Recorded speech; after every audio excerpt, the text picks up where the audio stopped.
You ever had that feeling? You look back at the last week, maybe the last month, and just think, what did I actually build? What did I grow? Or was I just kind of existing? Hmm. That feeling, that sort of crushing weight when you realize you've just let time slip away, Yeah, that's really where we need to start today. it really is. And it's this paradox the Stoics were all over thousands of years ago. Seneca nailed it. He said, "You act like mortals in all that you fear, and like immortals in all that you desire." Wow. Yeah, that hits hard. Right. Because it's so true, isn't it? We obsess over the small anxieties, Yeah. that tough email we have to send, maybe prepping for a meeting next week. Right. The immediate stuff. Exactly. But the big things, Yeah. the real transformations, like starting that side project or really learning a skill or just fundamentally changing a bad habit, we act like we've got forever for that. Like time is this infinite resource we can just dip into whenever, but it's not, is it? And the crucial point here is that time isn't usually stolen from us. We give it away willingly. Oof. Choice by choice, hour by hour. hmm So what we're aiming for in this deep dive is a kind of systematic wake-up call. We're going to blend that ancient urgency, Epictetus, Marcus Aurelius, with some really practical modern stuff, like the Pareto principle. The 80-20 rule. Exactly, all focused on one thing, closing that gap between who you are right now and who you could be. Okay, I'm in. So let's dig into that internal negotiation, the procrastination, the laziness, or is it something else? Well, that's what's interesting. Our sources, especially Seneca, they argue the real killer isn't laziness. Not really. It's delay. Delay. Oh. Yeah. Seneca saw most people not really living, just postponing life, always getting ready, always preparing for some future that, well, it never quite arrives. That constant "I'll start tomorrow" vibe. Precisely. And tomorrow is such a seductive lie, isn't it? It feels less shameful than saying, I'm just being lazy. We can always justify delay. Oh, I just need a bit more information, or the timing isn't quite perfect yet. Right. Which makes that Oliver Wendell Holmes quote so powerful about people dying with their music still in them. It's the potential that delay just suffocates. It really does. It eats away at potential much faster than pure laziness, because it hides better. So, if delay is the enemy, how do we fight back against that voice, that comfortable, mediocre voice inside? Yeah. I love the Marcus Aurelius angle here. I mean, an emperor. Yeah, you'd think he'd have it figured out. Right. But he still had to battle himself just to get out of bed. His morning mantra wasn't about conquering provinces. It was. Yeah. Well, you tell it. It was simple, direct. At dawn, when you have trouble getting out of bed, tell yourself, I have to go to work as a human being. I have to go to work as a human being. Powerful. It's like just being isn't the job. Contribution is. Yeah. Effort is. Exactly. And laziness, or maybe inertia is a better word, it shows up in different ways. It's not just about refusing to get off the couch. The sources point to, like, 4 kinds. There's the obvious physical laziness. Then there's mental laziness.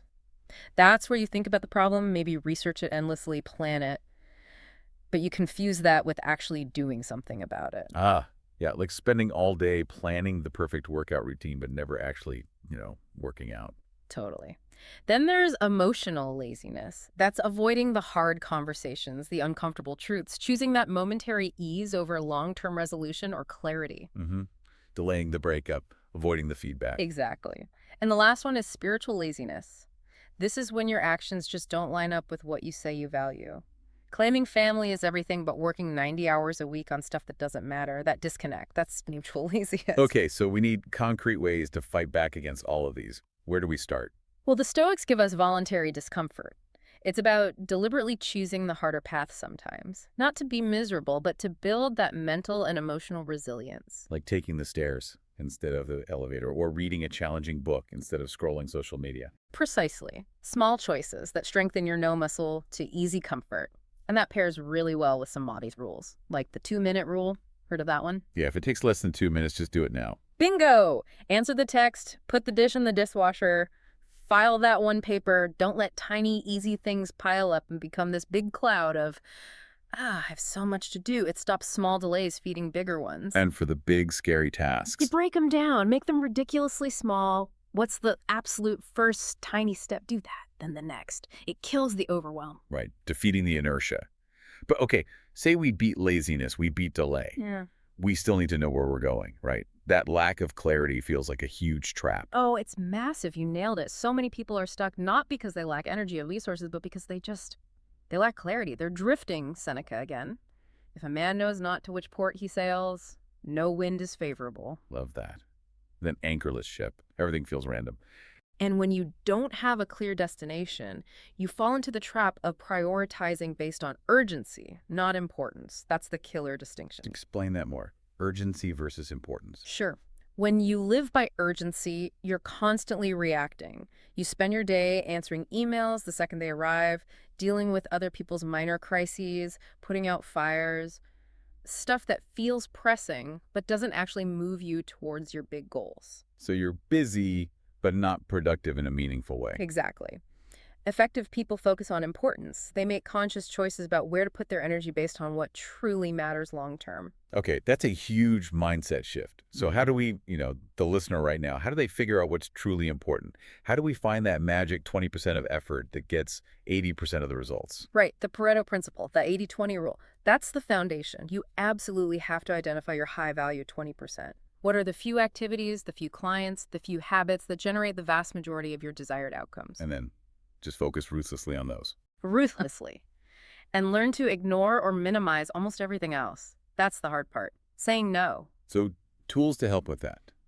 Because saying no is tough. Definitely. The classic is the Eisenhower matrix, simple but powerful. You plot tasks on 2 axes, important versus unimportant, and urgent versus not urgent. Right, the 4 boxes. Do, schedule, delegate, eliminate. Exactly. Do is important and urgent. Schedule is important but not urgent. And this box, the schedule box, is where your real growth happens. Planning, deep work, exercise, learning. That's all important, not urgent. Okay, so you must make time for that quadrant. You have to protect it. Then you've got delegate, urgent but not important. Often someone else's priority, not yours. Can someone else do it? And finally, eliminate. Not urgent, not important, the stuff you just need to stop doing. Like mindlessly scrolling social media feeds for an hour. Precisely. That's a prime candidate for eliminate. And I know there's another layer too, right? The ABCDE method for getting even more granular. Yeah, that's a great way to prioritize your daily list once you've got the bigger picture. A tasks are critical, must do, serious consequences if you don't. B tasks are important, should do, but consequences are milder. C tasks are nice to do. Nice to do, yeah. No real consequences if you don't, like grabbing coffee with an old colleague you bump into. D is delegate, E is eliminate, just like in the Matrix, but applied to your daily list. The key is never do a B task before all A tasks are done. Never do a C before all Bs are done. Wow, okay. That brings some serious clarity. It gives you permission to ignore the C's, D's, and E's until the A's are handled. Exactly. Permission and focus. Which brings us neatly to momentum, because clarity is great, but you need to act on it consistently. Right. And most people wait for what? Inspiration. Motivation. Yeah, they think they need to feel like it first. They wait for the mood of discipline to strike. But moods are fickle. They come and go. Yeah. Totally unreliable. The reality is success comes from sustained momentum. It's not about feeling discipline. It's about behaving with discipline until it becomes more automatic. Action first, feelings follow. Action drives emotion. I like that. Yeah. So, practical system for consistency. How do we build that momentum? Rule number 1, plan your day the night before, or at least first thing in the morning. If you don't plan your day, the day will plan you. And use the rule of 3. Rule of 3. Define the 3 most important things, your main A tasks, probably that you absolutely must accomplish tomorrow. Write them down. That's your non-negotiable roadmap. Even if everything else goes sideways, you hit those 3. Okay, 3 key targets. What about days when you just can't? Low energy, unexpected crisis. That's where daily minimums come in. This is crucial. Set the absolute smallest, almost laughably easy version of your key habits. Can't face an hour workout? Fine. Do 10 minutes of walking. Can't write 1,000 words? Write 100. Or just 1 paragraph. So the goal isn't peak performance on those days. It's just not breaking the chain, maintaining identity. Exactly. It's about preserving momentum and reinforcing that you are the kind of person who shows up, even when it's tough. Small, consistent actions build capability over time. It's incredibly powerful. Makes sense. Now, something you mentioned earlier implicitly, Yeah. multitasking. It feels Right. like we're getting more done, It's but a total illusion, a productivity killer. The research is pretty clear on this now. When you switch tasks like you're writing something important and you quickly check an email notification, Yeah. it can take your brain up to, get this, 23 minutes to fully regain deep focus on the original task. 23 minutes just from a quick glance at an email. That's insane. It's the cost of switching context. Your brain has to unload the old task, load the new one, then reload the old one. It's incredibly inefficient. So the solution is don't do it. Pretty much. It's called single handling or single tasking. Commit to one task. Give it your full undivided attention. Turn off notifications. Close unnecessary tabs. Focus until it's 100% done. Then move to the next thing. Deep work requires deep focus. Makes sense. But that means guarding your environment, right? Because the distractions are everywhere. Everywhere. And often disguised as relaxation or information gathering. Mindless consumption, endless scrolling, binge watching, constantly refreshing news feeds. It's often just an escape. An escape from what? Ed. The discomfort of doing hard things? Yeah, often. It numbs the psychological discomfort that usually signals, hey, you should be growing right now. Plus, the time cost is staggering. You mentioned the math earlier. Yeah, let's face it, 2 hours a day scrolling or watching random stuff, that's over 700 hours a year. 700 hours. Wow. What could you do with 700 hours? Right. You could learn a language, start a business, write a book, get in amazing shape, redirect even half of that wasted time, maybe 350 hours. That's transformative within a single year. Because focus is identity. Is that Marcus Aurelius again? It was. You become what you give your attention to. Powerful reminder. Choose growth, choose wisdom, not just constant chaotic stimulation. Which logically leads to who you spend your time with. Because people are a huge source of either focus or distraction. Absolutely critical. Epictetus warned about this constantly. Don't hang around negative people, complainers, people who drain your energy. Yeah. Your social circle is either watering the seeds of your potential or poisoning the soil. That's saying you're the average of the 5 people you spend the most time with. Scary, but probably true. It resonates because it often is true. If your main social group celebrates quitting early, gossips constantly, or aims for mediocrity, guess what? That slowly becomes your normal. You need builders around you, people pushing themselves. Okay, but what if you look around and those people aren't there, or you're trying to level up beyond your current circle? Then embrace solitude for a while. Seriously, temporary solitude is infinitely better than permanent mediocrity dragged down by the wrong crowd. Use that alone time. Build your inner strength, your clarity, your skills. And that strength then attracts the right people. Naturally. High achievers are drawn to other high achievers.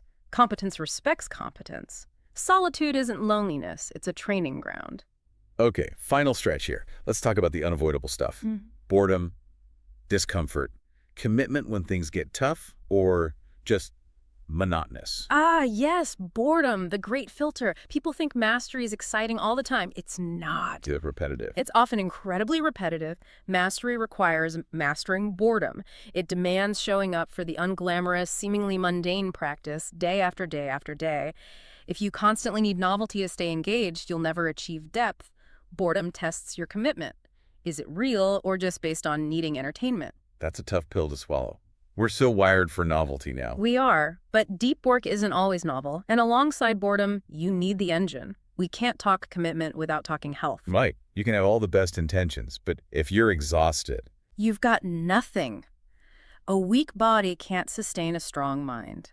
Prioritizing health isn't a luxury, it's foundational. Sleep 6, 7, 8 hours, whatever you need. Regular movement. Decent nutrition. Sacrificing these to get more done is the ultimate short-term play that guarantees long-term failure. Burnout City. non-negotiable. Treat it like an A task. Absolutely. Which brings us to the final confrontation. The fear of failure versus the certainty of regret. Oof, yeah. The stoic builder, the person truly committed, they metaphorically burn the ships. There's no going back.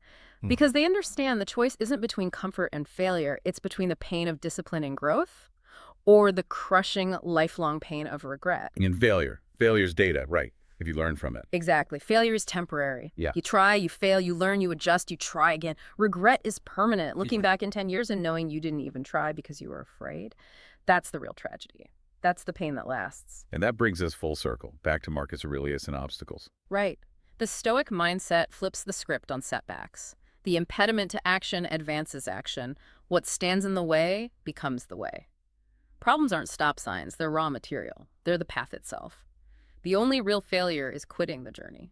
Wow. Okay, so looking at all this, The message isn't about finding some magic bullet app or waiting for motivation. Not at all. Your future doesn't need more promises from you.